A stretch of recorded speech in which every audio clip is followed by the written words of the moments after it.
2013년 4월 28일 중국 스촨성의 평화로운 작은 마을에서 끔찍한 사건이 발생해 지역 전체를 충격에 빠뜨렸습니다. 한 가족의 3명 어머니와 2 어린 자녀, 그들 자신의 집에서 잔혹하게 살해당했습니다. 피로 얼룩진 어지러운 발자국, 사라진 흉기, 그리고 남겨진 흔적들은 범인이 사전에 계획을 세웠다는 것을 보여줍니다. 이후 모두가 충격에 빠진 것은 범인의 정체였습니다. 가족과 매우 친한 친구로 형제처럼 여겨졌던 사람이었습니다. 그렇다면 무엇이 한 남자를 절친한 친구에서 냉혈한 살인자로 변하게 만든 것일까요? 그리고 겉보기에는 행복해 보였던 가족의 문 뒤에는 어떤 비밀이 숨겨져 있었을까요? 오늘 이야기로 들어가기 전에 여러분은 채널을 구독하셔서 최신 영상을 놓치지 마시기 바랍니다. 2013년 4월 28일 깊은 밤, 어둠이 스촨성 광위안시 칭천현의 모국마을을 뒤덮었습니다. 조용한 골목길에서 모 씨는 평소처럼 1층 도박장에서의 게임을 마친 뒤 천천히 집으로 향했습니다. 집 앞에 도착한 그는 문을 두드리며 평소처럼 딸에게 문을 열어달라고 불렀습니다. 하지만 이번에는 아무런 반응이 없었습니다. 불안한 느낌이 마음속에 밀려왔습니다. 그는 살짝 문을 밀어보았습니다. 문은 잠겨있지 않고 살짝 열려 있었습니다. 뭔가 이상하다는 직감에 그의 심장은 빠르게 뛰기 시작했습니다. 그리고 곧 그의 눈앞에 펼쳐진 끔찍한 광경은 그를 얼어붙게 만들었습니다. 피가 사방에 퍼져 있었습니다. 바닥에서 침대, 심지어 벽에도 마른 피 자국이 흩어져 있었습니다. 모 씨는 공포에 질려 안으로 뛰어들었습니다. 피 웅덩이에 잠긴 방 한가운데 그의 아내 자오 씨와 2딸, 7세와 4세의 아이들이 움직이지 않고 누워 있었습니다. 그는 한치의 망설임도 없이 손을 떨며 휴대전화를 꺼내 응급구조대와 경찰에 전화를 걸었습니다. 1시간도 채 되지 않아 칭천현 공안국의 형사팀이 사건 현장에 도착했습니다. 하지만 현장에 도착한 베테랑 경찰들조차도 눈앞의 끔찍한 광경에 말을 잇지 못했습니다. 바닥에는 피가 줄줄 흐르고 있었고 일부 물건들은 흐트러져 있어 참극 전에 몸싸움이 있었음을 보여주고 있었습니다. 현장에 흘려진 피의 양은 약 2000ml로 추정되며 이는 범인이 극도로 잔혹하게 범행을 저질렀다는 것을 보여줍니다. 경찰은 4세 여아가 머리에 여러 상처를 입고 사망한 것을 확인했습니다. 나머지 2 피해자 자오 씨와 7세 여아는 병원으로 급히 이송되었습니다. 몇 시간 동안의 응급처치에도 불구하고 7세 여아는 중상을 입고 사망하였으며 자오 씨는 중환자실에서 의식을 잃은 상태로 남아 있었습니다. 결국 범인은 누구였을까요? 왜 이렇게 잔인하게 모 씨 가족을 몰살하려 했을까요? 경찰은 만약 그날 밤 모 씨가 갑자기 외출해 도박을 하지 않았다면 그 또한 아내와 딸들과 같은 운명을 맞았을 것이라 추측했습니다. 범인의 계획은 아마도 가족 전체를 몰살시키는 것이었고 단 한 명도 남기지 않으려 했던 것 같습니다. 사건 현장에서 경찰은 범인에 대한 뚜렷한 단서를 거의 찾지 못했고 1층에서 피가 묻은 도끼 한 자루만 발견했습니다. 하지만 혈액 감식 결과 도끼에 묻은 피는 3 피해자의 것이었으며 어떤 지문도 남아있지 않았습니다. 이는 범인이 범행 전에 철저히 준비했다는 것을 의미합니다. 현장에서 발견된 어지럽고 피로 가득한 발자국 대부분은 이웃 주민들과 모 씨가 사람들을 구하려다 남긴 것이었습니다. 주요 범행 현장은 너무 일찍 훼손되어 유효한 단서의 수가 극히 적었습니다. 이로 인해 수사에 큰 어려움이 발생했습니다. 하지만 날카로운 수사관들은 곧 중요한 점 하나를 알아차렸습니다. 집의 모든 출입문과 창문이 온전히 유지되어 있었고 강제로 열려진 흔적이 없었습니다. 이것은 범인이 조용히 집 안으로 들어왔다는 것을 의미하며 매우 가능성 높은 점은 범인이 피해자와 아는 사이였다는 것입니다. 게다가 현장은 매우 어수선했지만 옷장, 협탁, 서랍 등 재산을 숨길 수 있는 장소에는 전혀 뒤진 흔적이 없었습니다. 이는 범행의 동기가 금전적인 이유가 아님을 의미합니다. 마을 주민들은 모 씨의 가족이 넉넉하지 않다고 말했습니다. 왜냐하면 4달 전 현재의 2층 집을 구매하며 많은 비용을 지출했기 때문입니다.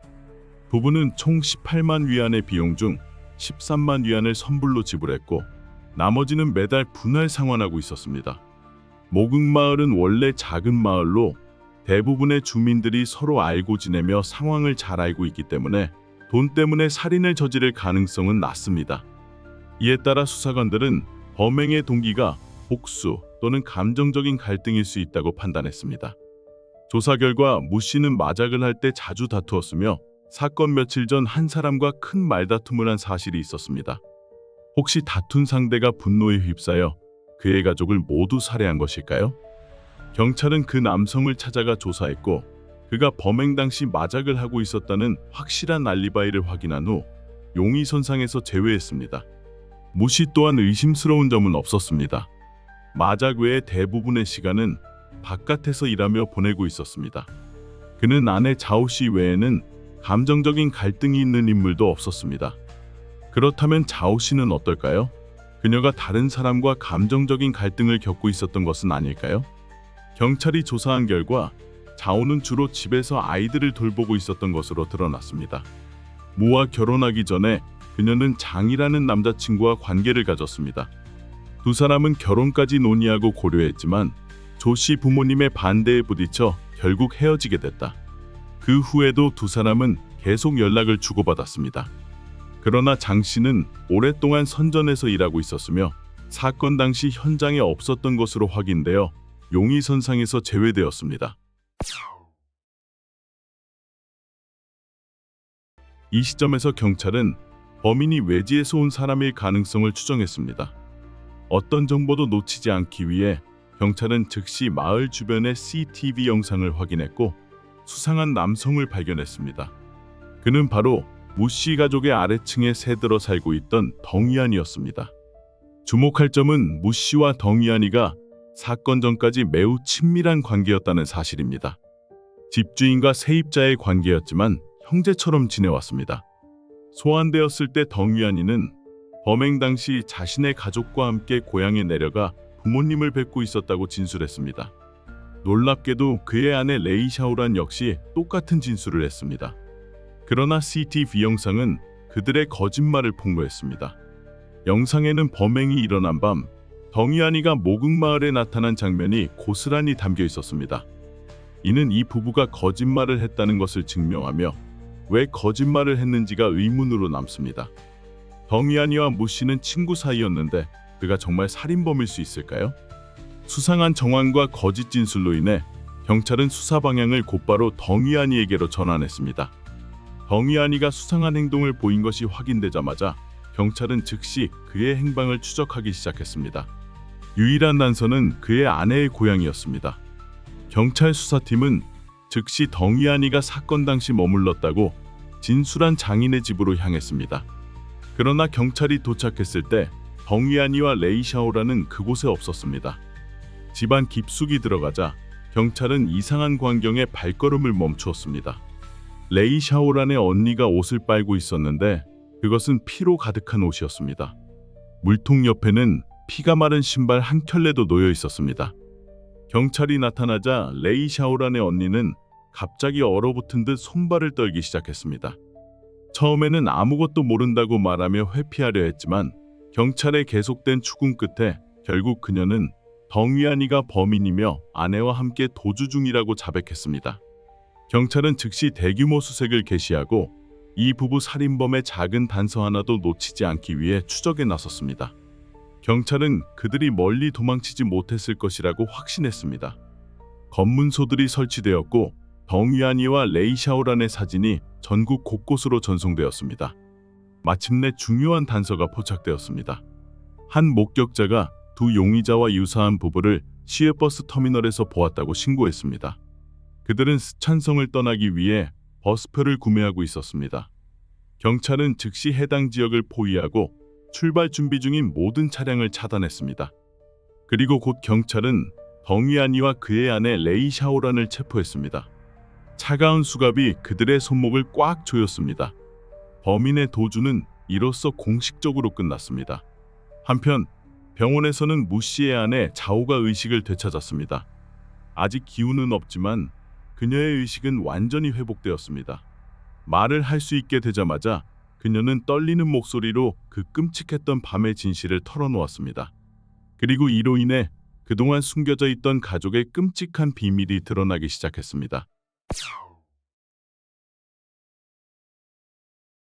무 씨와 자오는 3년 전 인근 마을에서 모국마을로 이사해 왔습니다.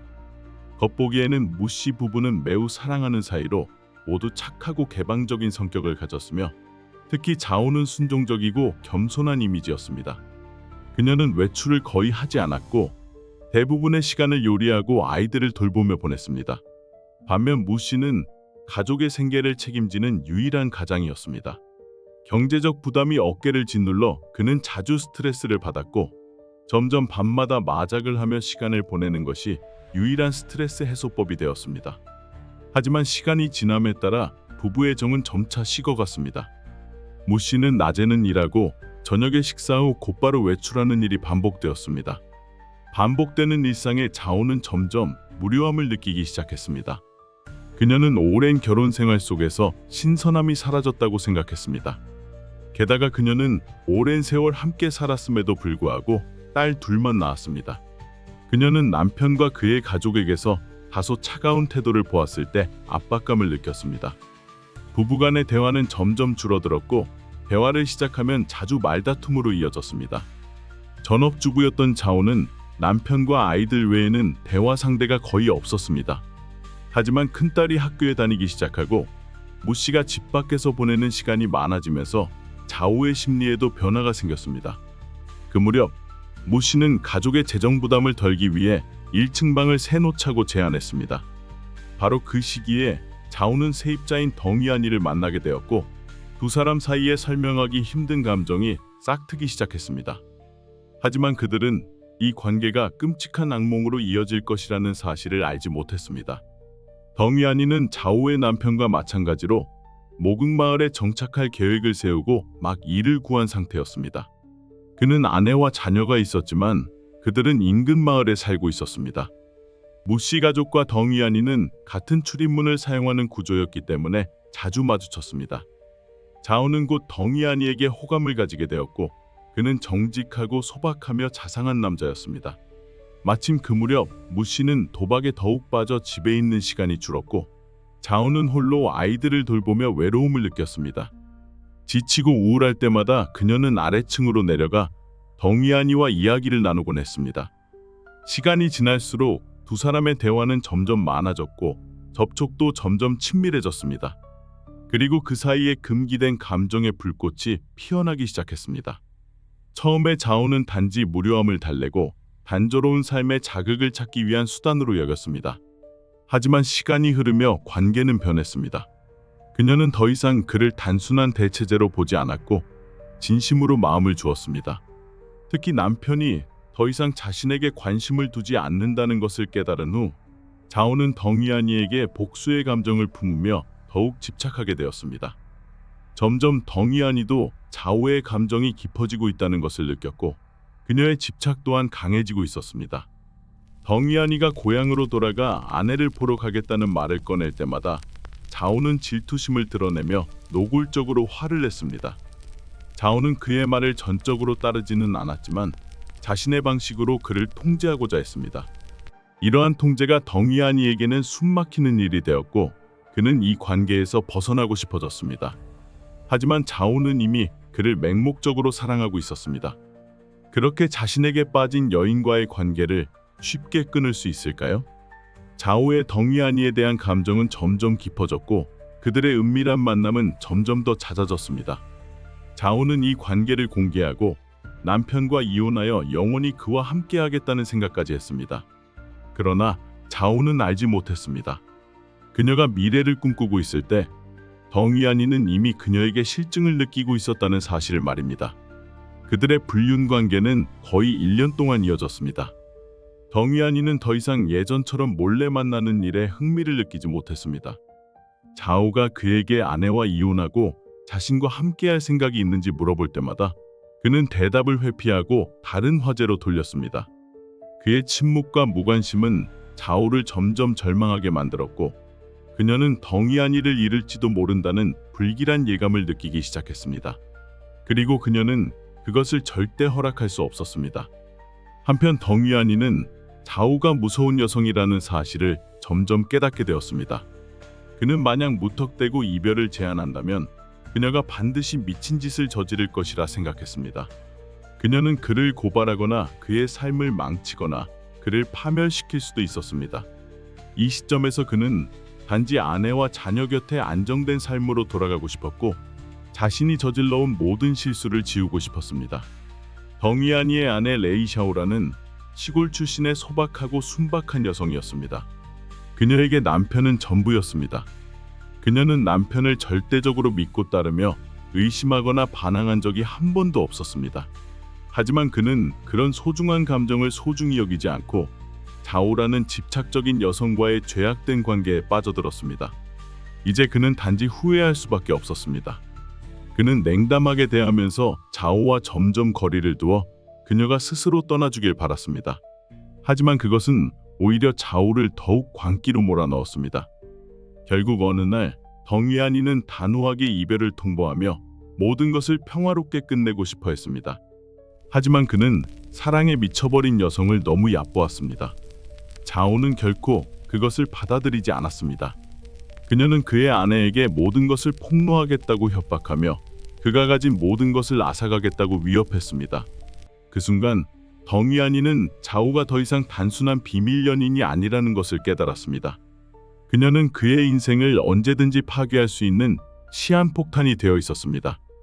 그렇다면 벼랑 끝에 몰린 덩위안이는 결국 이 관계를 어떻게 끝내기로 결심했을까요? 수사기관에서 덩위안이는 자신의 범행전 과정을 자백했습니다. 오랜 시간 자오로 인해 잠도 못 자고 고통을 겪은 끝에 덩위안이는 이 불륜 관계를 가능한 한 빨리 끝내야 한다고 느꼈습니다. 그렇지 않으면 그는 가족도 자식도 명예도 그리고 간신히 유지하고 있던 평범한 삶마저도 모두 잃게 될 것이었습니다. 2013년 4월 28일 노동절 연휴를 앞두고 덩위안이는 결단을 내렸습니다. 그는 아내에게 아이들과 함께 처가에 가서 명절을 보내자고 말하고 그날 오후 출발할 계획을 세웠습니다. 하지만 실제로는 다른 계획이 있었습니다. 그는 자오를 마지막으로 만나 관계를 끝내려 했습니다. 어떤 대가를 치르더라도 말입니다. 오후 3시경 그는 차를 몰고 아내와 아이들을 데리고 출발했습니다. 처가 근처에 도착했을 때 그는 갑자기 차가 고장났다며 그들을 길가에 내려주고 수리하러 가야 한다고 핑계를 댔습니다. 그는 아내에게 아이들을 데리고 조금만 걸어가서 부모님 댁으로 가라고 했고 자신은 나중에 따라가겠다고 했습니다. 레이샤오라는 아무런 의심 없이 순순히 따랐습니다. 아내와 아이들이 시야에서 사라지자마자 그는 즉시 차를 돌려 모궁우 타운의 임대주택으로 돌아갈 다른 길을 몰래 찾았고 무가 카드놀이를 하러 나갈 때까지 1층에서 조용히 기다렸습니다. 예상대로 저녁 8시에서 9시쯤 덩위안이는 무 씨가 외출하는 소리를 들었고 몰래 문을 열고 2층으로 올라가 자오를 찾았습니다. 자오는 상대가 감정을 다시 불태우기 위해 자신을 찾아왔다고 생각했지만 덩위안이는 곧바로 이별을 통보했습니다. 자오는 남편에게 외면당했을 뿐 아니라 애인에게도 버림받는다는 사실에 심한 모욕감을 느꼈습니다. 분노와 좌절이 폭발하면서 그녀는 덩위안이와 격렬하게 다투기 시작했습니다. 자오가 평화롭게 이별할 의도가 없다는 것을 확인한 덩위안이는 방을 나와 1층으로 내려가 도끼를 들고 그녀를 위협하려 했습니다. 하지만 그의 예상과 달리 자오는 전혀 두려워하지 않았고 오히려 더욱 강경하게 맞섰습니다. 격앙된 자오는 7살 큰딸을 불러 아빠를 찾아오라고 말했습니다. 이 행동에 덩위안이는 두려움을 느꼈습니다. 그는 불륜 사실이 발각될까봐 겁에 질렸습니다. 극도의 공포 속에서 그는 이성을 완전히 잃고 도끼를 들고 자오에게 달려들었습니다. 자오의 7살 딸은 그 끔찍한 장면을 목격하고 덩위안이의 손에서 도끼를 빼앗으려 달려들었지만 그는 그녀를 강하게 밀쳐냈습니다. 소란스러운 소리에 4살 딸도 잠에서 깨어나 엄마의 방으로 달려왔고 그 장면을 보며 울음을 터뜨렸습니다. 그 울음소리에 덩위안이는 더욱 공황 상태에 빠졌고 이웃들의 의심을 살까 두려워 두 아이에게까지 잔인하게 손을 댔습니다. 범행을 저지른 후 덩위안이는 곧장 처가로 돌아가 레이샤오란에게 모든 사실을 털어놓았습니다. 남편의 불륜에 큰 충격을 받은 그녀였지만 결국 그는 남편을 감싸기로 결심했고 그의 범행을 은폐하는 데 협력했습니다. 하지만 법은 범죄자를 용서하지 않습니다. 덩이안이는 결국 고의살인과 중상해 혐의로 사형을 선고받았습니다. 한편 레이 샤오란과 그녀의 언니 또한 범죄 은폐 혐의로 징역형을 받았습니다. 이 비극은 계속된 잘못된 선택이 부른 필연적인 결과였습니다. 자오는 남편을 배신하고 잘못된 관계에 빠졌습니다. 그녀는 버림받았을 때 현실을 받아들이지 못했고 애인을 붙잡기 위해 협박까지 사용했습니다. 그녀의 집착과 절망은 결국 두 아이를 죽음으로 몰고 갔습니다. 결국 관련된 모든 사람들은 자신이 저지른 잘못에 대해 큰 대가를 치르게 되었습니다. 이 비극적인 이야기는 배신, 이기심, 그리고 잘못된 선택이 초래할 수 있는 끔찍한 결과에 대한 경고입니다. 여러분은 이 사건에 대해 어떻게 생각하시나요? 댓글로 여러분의 의견을 나눠주세요. 다음 이야기를 놓치지 않기 위해 좋아요와 구독을 꼭 눌러주세요. 시청해주셔서 감사합니다. 다음 영상에서 뵙겠습니다.